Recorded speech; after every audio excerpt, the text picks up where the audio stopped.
ल hello guys, आज चाहिँ हामी लोकल सुकुटी रेस्टुरेन्टमा छौँ होइन. अनि त्यसपछि अनि मसँग प्रेम दाई हुनुहुन्छ. आज चाहिँ हामी अनि यो लोकल भाइब अनि लोकल रेस्टुरेन्टको चाहिँ दाइलाई चाहिँ कसरी नलेज अथवा कसरी आइडिया चाहिँ माइन्डमा क्रिएट भयो अनि त्यसपछि हाउ हि स्टार्टेड होइन त्यो चाहिँ सोध्नेछौँ. त्यो नमस्ते दाई. नमस्ते मेरो भाइ. अब लोकल सुकुटी स्टार्टिङ चाहिँ पहिला हामी अब ठाउँमा अब लोकल प्लेसेसहरू हन्ट गर्न जाने.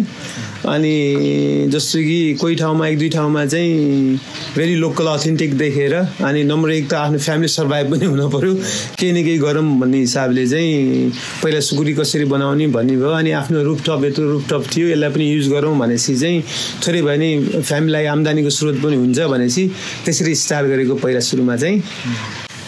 दाइ चाहिँ अनि रेस्टुरेन्टको मालिक मात्र नभएर प्याराग्लाइडिङ पाइलट, ट्रेकिङ गाइड अनि हरेक सेक्टरमा चाहिँ भिजेको मान्छे हो होइन. अनि is really crazy and great गाई अनि काइन्ड हार्टेड पनि. अनि दाइको अरू एक्सपिरियन्स रेस्टुरेन्ट बाहेक अनि अरू फिल्डमा काम गर्दा अनि यहाँ रेस्टुरेन्ट गर्दा चाहिँ दाइले चाहिँ के कस्तो फिल भयो, कति डिफ्रेन्सेसहरू अनि दाइलाई चाहिँ अनि रेस्टुरेन्टसँग चाहिँ लास्टमा आएर कसरी ठोकिनु भयो, लेट्स नो अबाउट इट. मलाई चाहिँ जे पनि एक बारको जिन्दगी भएर जे नै गर्न मन पराउने मान्छे. पहिला धेरै वर्ष ट्रेकिङ गाइड गरियो अनि एज अ फर्स्ट जब त इलेक्ट्रिसियन गरेको, बत्ती बनाउने काम अनि ट्रेकिङ गाइड, त्यसपछि विदेश गएर पनि थरथरीका काम गरियो. त्यहाँबाट आसी चाहिँ घरमा होमस्टे चलाइयो. अनि फेरि अब लेट्स ट्राई प्याराग्लाइडिङ भनेर लगभग 14-15 वर्ष भयो प्याराग्लाइडिङ पनि गर्छु. अनि बिचमा होटल चलाउने, रेस्टुरेन्ट चलाउने गरियो. सबैको अनुभव, किनकि जिन्दगी एक बारको हो, त्यही भएर we should have to experience whatever it comes in our life. त्यही भएको हुनाले I love to try new things, किनकि यसले जहिले पनि एक्साइटमेन्ट दिन्छ. सधैँ एउटै कुरा गरिराख्नुभन्दा डुइङ न्यू थिङ्स. अनि त्यसपछि अहिले आफ्नै घरमा आएर भट्टी चलाएर पनि बसियो. It's also glad. सो अरू पनि नयाँ कुराहरू केही गर्न बाँकी नै होला, हेर्दै जाऊँ के हुन्छ जिन्दगीको कथाले के माग्छ. अनि यता चाहिँ अब रेस्टुरेन्ट खोलिसक्यो भने पनि चाहिँ नाम नै लोकल सुकुटी रेस्टुरेन्ट छ होइन. अनि नामबाट तपाईँले थाहा पाउनु भयो होला, यहाँको सुकुटी चाहिँ बेस्ट हुन्छ नि. यहाँ 2 काइन्ड्स अफ सुकुटी, ड्राई सुकुटी र ग्रेभी सुकुटी पाउनुहुन्छ यता आयो भने चाहिँ होइन. अनि के अरे लोकल भाइब्स अनि लोकल फुडहरू, लोकल ड्रिङ्क्सलाई नै प्रमोट गरौँ भनेर दाइले चाहिँ बनाउनु भएको हो यो होइन. अनि त्यसपछि यताको फेमस लोकल सुकुटी छ. अनि अब यही नै कसरी बन्छ र अनि त्यसपछि कसरी उहाँहरूले सर्भ गर्नुहुन्छ दाइबाट बुझौँ है. जस्तो लोकल फुडको लागि चाहिँ यो लेकसाइड टुरिज्म टाउन भयो नि त. जस्तो विदेशीहरू आए पनि लोकल फुड ट्राई गर्नु त जसलाई नि मन लाग्छ. लोकल फुड दाल भात त हाम्रो जहाँ नि पाउँछ, सुकुटी रेस्टुरेन्ट नपाएका चाहिँ होइनन्. जस्तो त्यसको लागि भनेर पनि पहिला नामै लोकल सुकुटी राखियो. सुकुटीमा चाहिँ अब विभिन्न प्रकार बफ सुकुटी, अब खसीको सुकुटी, पोकको सुकुटी, चिकन सुकुटी हुन्छ. तर रिसेन्टली चाहिँ we have only buff सुकुटी, dry सुकुटी अनि ग्रेभी सुकुटी अनि साँधेको सुकुटी जस्तो छ. अनि यसको लागि चाहिँ अथेन्टिक टेस्ट कसरी निकाल्ने भनेमा इट्स अलमोस्ट 2 इयर हामी अझै पनि आफूलाई इम्प्रुभमेन्ट गर्दैछौँ. अनि विदेशीहरू आएर सुकुटी खाएर जाँदा खुसी हुँदा हामीलाई पनि खुसी लाग्छ. अनि we are trying to improving new food, new way, trying best. अनि करियरको अब फरेनर्सहरूको चाहिँ रेस्पोन्स कस्तो हुन्छ सुकुटी? जस्तो कि अहिलेको व्यापार भनेको त सोसियल मिडिया हो नि त. सोसियल मिडियामा जस्तो गुगल रिभ्यू भनौँ, अनि गुगलले गर्दा चाहिँ के अरे खैरीहरू हाम्रो यत्रो भित्र भए पनि गुगलकोबाट म्याप हेर्दै आउनुहुन्छ अनि खाएर खुसी भएरै जानुहुन्छ. उहाँहरू आउँदा प्रायः खाने भनेकै सुकुटी, पोक्तावा अनि पाङ्ग्रा. अनि लोकल ड्रिङ्क्समा चाहिँ जस्तो कोहीले चाहिँ तुम्बा मन पाउँछ, छ्याङ मन पाउँछ, कहिलेकाहीँ रक्सी पनि खाने हुनुहुन्छ. आएर खुसी भएर जानुहुन्छ, किनकि नत्र यत्रो भित्र त गोराहरू आउन गाह्रो हो नि त. थोरै भित्र भए पनि गुगल रिभ्यूले गर्दा चाहिँ राम्रो गरे हो. अनि टिकटकले गर्दा नेपालीहरू अनि इन्स्टाग्राम, फेसबुकले गर्दा पनि हाम्रो व्यापारलाई राम्रो टेवा पुग्यो अहिले. अनि यता दाई मात्र नभएर रेस्टुरेन्टमा भाउजू र दाई हुनुहुन्छ होइन. अनि भाउजूले अनि दाई फेरि प्याराग्लाइडिङ गर्न पनि जानुहुन्छ. अनि त्यसपछि भाउजू तपाईँ मिलेर चाहिँ कसरी ब्यालेन्स रेस्टुरेन्ट चाहिँ कसरी? अब म फ्लाइ मेन त मेरो भाउजूलाई म मोटु भन्छु. उहाँ चाहिँ मेन सेफ नै हो, सबै थोक गर्ने. म चाहिँ असिस्टेन्ट, यसो भाँडासाँडा धुने हेर्ने, वेटर सेटर गर्ने गर्छु. अनि म उड्न गएको बेलामा भाउजूले हेर्नुहुन्छ, कहिलेकाहीँ भाउजू कतै घुम्न गएको बेला मैले हेर्छु. आलो पालो भनौँ, जीवनका रथका दुई पाङ्ग्रा भने जस्तै यता र उता तरिकाले ब्यालेन्स गरेँ अहिलेसम्म चाहिँ. अनि दाइले चाहिँ फिल्म मेकिङ नि मनपर्छ अनि त्यसपछि अब होइन तपाईँले चाहिँ फिल्म मेकिङ चाहिँ पहिला first impression of film making अथवा मलाई चाहिँ आई वान्ट दिस भन्ने कतै न कतै लागेको चाहिँ कहिले हो जस्तो म चाहिँ पहिला एकदमै मुभी होलिक यति मुभी हेरियो कि थाहै छैन पहिला जमाना पहिलेबाट हाम्रो पालामा त ब्ल्याक एन्ड व्हाइट टिभीमा प्रत्येक शनिबार एउटा फिल्म आउँथ्यो त्यो फिल्म कुरेर हेर्ने चलन थियो नि त त्यसरी महाभारत हेरियो रामायण हेरियो ठुलो अनि क्रमशः बलिउड फिल्महरू हेरियो अनि त्यसरी बिस्तारै हलिउडतिर हेर्न लागियो अनि त्यसपछि वर्ल्डका क्लासिक मुभीहरू विभिन्न देशका आर्ट मुभीहरू हेर्न लागियो मुभी औधी धेरै हेर्ने बसी सम टाइम के लाग्थ्यो भने मुभीहरू हेरिरहँदा आफ्ना सरल पात्रहरू जसलाई पनि केही भन्न छ अथवा केही गर्न छ भने जस्तै मुभी मेकिङमा रुचि बढेको चाहिँ every one have to tell something जसको जसले पनि केही भन्न चाहन्छ नि त त्यसपछि प्यासन बढेको हो अब हामी केही सानो सानो सर्ट फिल्महरू ट्राई गरिरहेछौँ बिस्तारै अरू पनि गरौँला अनि यो मतलब यो गरेर फेमस हुँला भन्दा पनि I want say something to the society to the country भने चाहिँ त्यसको हकमा चाहिँ we are trying let's see अनि त्यसपछि सबै तपाईँले गरिराख्दा प्याराग्लाइडिङ होइन अब रेस्टुरेन्ट्स अनि मुभी अनि त्यो सबै कुराहरू चाहिँ हाउ यु टेक इट एकैचोटि हुन्छ नि यो त जस्तो कि नर्मली सबै थोक ह्यापनिङ भइरहेको हुने चाहिँ म बिहान उठेबाट बेलुकासँग यसो हेर्ने भने like when I go to fly I meet a paraglider अनि we got a chance to meet different people from all over the world उनीहरूको पर्सपेक्टिभबाट पनि एभ्रिडे नयाँ नयाँ कथाहरू भेट्ने नयाँ नयाँ भाषा नयाँ नयाँ रीतिरिवाजहरू जान्न पाइन्छ अनि त्यसपछि ब्याक टु होम आयो हाम्रो रेस्टुरेन्टमा पनि अब संसारकै मान्छेहरू आउनुहुन्छ उहाँहरूको पोइन्ट अफ भ्यूबाट कथा सुन्न पाइयो हेर्न पाइयो अनि त्यसपछि कहिलेकाहीँ आफै बाहिर गयो आफ्नो साथीभाइसँग गुनगुनायो यो सबै फेनोमेनामा चाहिँ सबै जोडी नै गएको हुने रहेछ कहीँ न कहीँ कतै न कतै त्यसले गर्दा म्यानेज चाहिँ हुन्छ every day is a new day भन्छ नि त्यो चाहिँ हुन्छ अनि के तपाईँको अब जस्तै प्याराग्लाइडिङको कुरा गर्दाखेरि अब फर्स्टमा अब तपाईँ प्याराग्लाइडिङ पाइलट नभन्दाखेरि त्यतिखेर चाहिँ फर्स्ट चाहिँ कसकोबाट सुन्नुभयो कि कहाँ कसरी ठोक्किन प्याराग्लाइडिङको नजिक हामी पहिल्यै स्कुल पढ्ने बेलामा जस्तो यहाँ राजेश दाई नेपालको प्रथम पाइलट उहाँहरूको कम्पनी थियो त्यो बेलामा राजेश दाई अनि हाम्रो एउटा शङ्कर भान्जा हुनुहुन्छ उहाँहरू चाहिँ स्कुल पढ्दै सिक्नुभएको त्यो बेला देखेको र सुनेको अनि पछि म जापान गएपछि नि पहिला हामी आउने बेला प्याराग्लाइडिङ भनेको एकदम महँगो चिज सिक्नलाई महँगो त स्टिल महँगै हो आँट्न नि गाह्रो हुन्थ्यो अनि परिवारसँग के अरे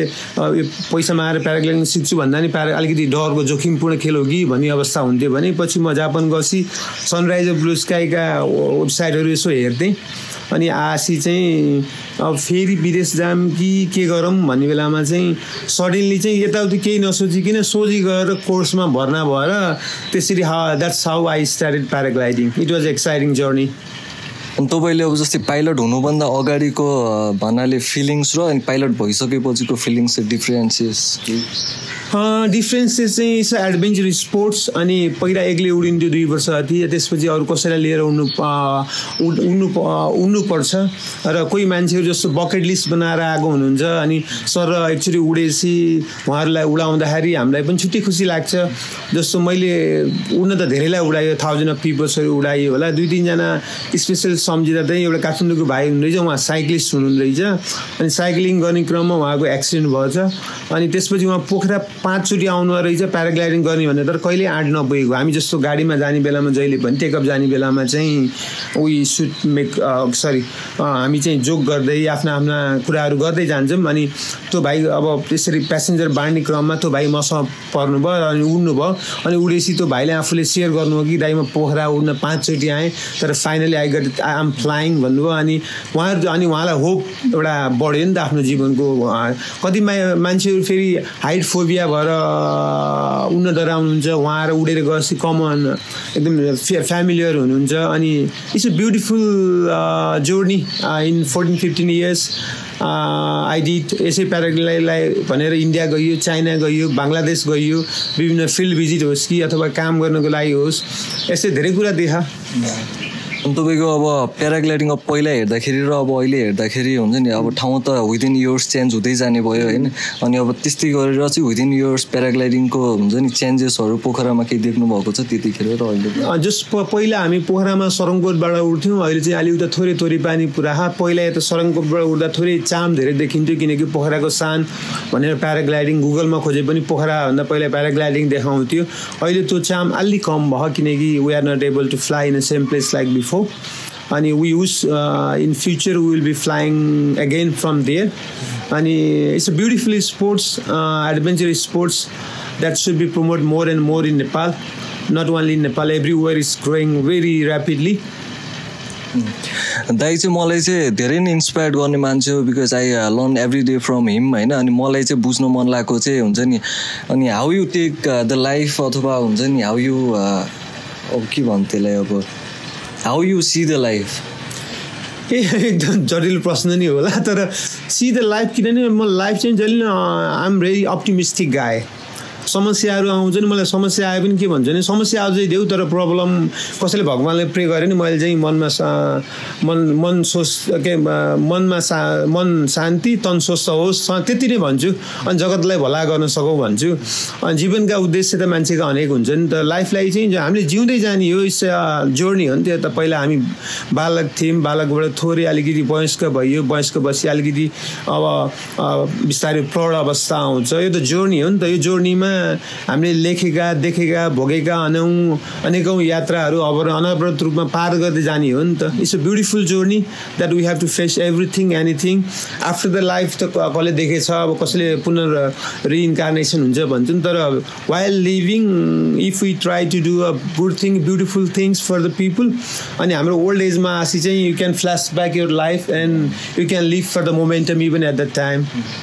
अब अहिलेको उमेरसम्म आउँदाखेरि अनि अब अहिलेको जोर्नीसम्म आउँदाखेरि तपाईँले यो कति गर्नुभयो अब इलेक्ट्रिसियन होइन प्याराग्लाइडिङ रेस्टुरेन्ट गरिराख्नु भएको छ बाहिर पनि जानुभयो त्यो मध्ये चाहिँ एउटा कुनै चिज तपाईँलाई चाहिँ कुनै चिजलाई चुज गरेर चाहिँ पास्ट ह्यापनिङ के जुन चाहिँ तपाईँले चाहिँ वे आई डिड दिस है भने जस्तो गुड फिलिङ ल्याउने कुनै म त के भन्छु भने most of the job I did I enjoy 100% like पहिले बिजुलीको काम गरिन्थ्यो भर्खरै एसएलसी गरेको त्यो पैसाले आफ्नो फ्यामिलीलाई सपोर्ट गरिन्थ्यो फेरि ट्रेकिङ गरिन्थ्यो त्यो बेला कमाएको त्यो बेलाको पैसा बलियो थियो अहिले त पैसा त्यति बलियो छैन 10 दिन गएर 5,000 रुपियाँ ल्याएर घर दियो भने 2-3 महिनाको रासन अथवा एउटा मनी स्ट्रङ थियो अहिले मनी अलि हलुका भयो करेन्सी भनौँ अनि त्यसपछि जापान गरेर अलिअलि कमाइयो भनौँ अनि सिक्ने मौका पाइयो काम भन्ने कुरो जापानमा सानो ठुलो केही पनि हुन्न काम is the most important things त्यसपछि फर्केर आइयो यही प्याराग्लाइडिङमा लाइयो होटल चलाइयो रेस्टुरेन्ट चलाइयो सबै अनुभवहरू हेर्दाखेरि चाहिँ सबै कामकोले आफ्नो आफ्नो टाइम एन्ड पिरियडमा चाहिँ मलाई ऊर्जै दिएको थियो नि त किनकि त्यो ऊर्जा दिएर त हामी चलायमान हुन्छौँ त्यही भएर I am thankful that whatever I did in my life सबै मोमेन्टममा चाहिँ म बराबरी नै लिन्छु अनि यो चाहिँ खास गरी यो चाहिँ हामीले पोडकास्ट चाहिँ हल्का र ट्राई गरौँ भनेर बनाएको अनि दाइको लाइफ जोर्नीको बारेमा चाहिँ हरेक प्याराग्लाइडिङ छ अनि रेस्टुरेन्टको लाइफ छ होइन हामीले योमा कभर गर्न नपाउँला तर एउटा चिजलाई पक्रेर चाहिँ अनि फेरि हुन्छ नि एपिसोड वाइज चाहिँ दाइको निकाल्दा चाहिँ झनै बुझ्ने मौका पाइन्छ किनभने प्याराग्लाइडिङको जोर्नी पनि आफ्नै छ होइन अनि रेस्टुरेन्टको जोर्नी छुट्टै छ अनि दाइले स्ट्रगल गरेको त्यतिखेर ह्यापनिङको पनि छुट्टै छ त्यसले चाहिँ पाटो पाटो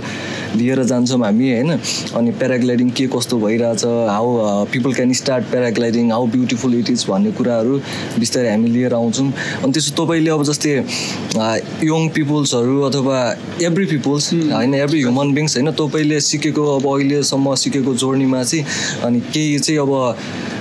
केही कुरा चाहिँ कसैले चाहिँ ओभर थिङ्क गर्छ होइन कसैले अब नर्मलाइज गर्ला तर एनिथिङ्स यु वान्ट टु से हुन्छ नि ह्युमन बिङ्सहरूले अब अपकमिङ युथलाई चाहिँ जस्तो हाम्रो पालो र अहिलेको पालो फरक छ नि त हाम्रो पालामा हामीले कम्प्युटर देखेको अथवा चलाएको भनेकै एसएलसी दिएपछि पछि 1 महिना 2 महिनाको कोर्स गर हो मोबाइल त दूरकी बात थियो मोबाइल अब अहिले त बच्चा मेरै छोराको बच्चाको हातमा मोबाइल छ उनीहरू सबै नेटसँग एक्सेस छन्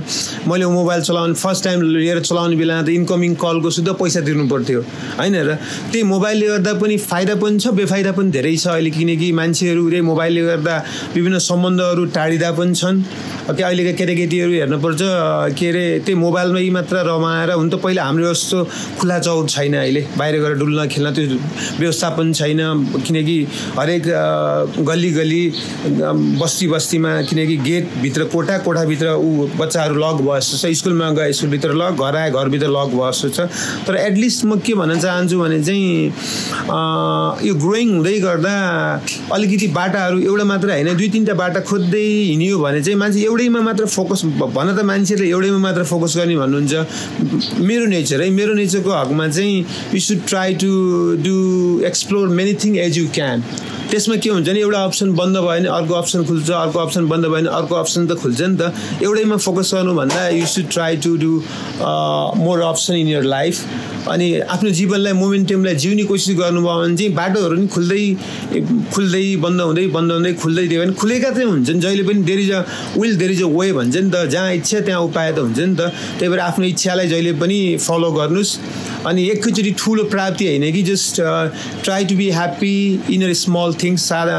त्यो मैले मात्र होइन ठुल्ठुलो मान्छेले भनेको कुरा नि हो try to be happy in small things अनि त्यसपछि आफ्नो जिन्दगीलाई एक्सप्लोर गर्नुहोस् जिउँदै जानुहोस् ट्राभल गर्नुहोस् किनकि ट्राभलले चाहिँ can give you lot of things अनि अध्ययन गर्नुहोस् ट्राभल गर्नुहोस् लाइफ एक्सप्लोर गर्नुहोस् यही नै छ अब कमिङ जेनेरेसनलाई भन्ने चाहिँ ल हामी यो पोडकास्ट चाहिँ हो अनि ट्रायल जस्तो पनि हो होइन अनि वी आर ट्राइङ होइन ट्रायल जस्तो मात्र हो अनि अब यो पनि हाल्छौँ होइन अनि त्यसपछि अरू बिस्तारै राम्रो गर्दै जान्छौँ होइन बिस्तारै डिफ्रेन्ट पर्सन लोकल भाइब अनि इट्स गोन बी डिफ्रेन्ट जस्तो लाग्छ मलाई किनभने चाहिँ हामी अब दाजुभाइ लोकल भाइब सु डिफ्रेन्ट इनर्जी डिफ्रेन्ट एक्टिभिटिजहरू हुन्छ नि हाम्रो यहाँ पोखरा कि लेक्चर कि दाजुभाइहरूको इनर्जीहरू लगेर माइन्डसेटहरू लगेर चाहिँ सकेसम्म ल्याउने प्रयास गर्छौँ होइन के भन्नु त्यही हो जस्तो स्टार्टिङमा हामी नि अब पहिलेबाट पोडकास्ट बनाउने भनेर सामान निकिनियो अनि के यताउति सब थोक गर्न बाँकी केही नराखिकन सबै जोड देखाउँ फाइनली हाम्रो क्यामेरा पनि आहा होइन अभिको it's like a very good job very hard job किनकि एकदम महँगो क्यामेरा नि हो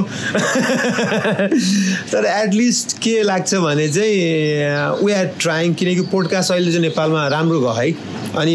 हामी त्यही दिन मैले भने नि जस्तो हामी दाजुभाइको हामीलाई कसैले गएर बोला भनेर कसैले हामीलाई बोलाउनेवाला छैन तर दाजुभाइ बिच कुराहरूलाई राखियो भने पनि इन फ्युचर इन फ्ल्यासब्याकमा गएर हेर्दा we did this at that time it was feeling good भन्ने त आउँछ नि त सबैको इनर्जीहरू जस्तो ब्रदरहुडदेखि लिएर कसैको अनसङ कथाहरू सानातिना नै किन नहोस् हामीलाई एकैचोटि अब विद्या चापागाई हुन नि सकिने होइन सञ्जय सिलवाल हुन सकिने नि होइन उहाँहरू आफ्नो विधामा पनि ग्रो हुँदै जानुभएको हो हामी चाहिँ आफ्नो विधामा आफूले काम त गरेँ नि त so will grow will try to tell local blues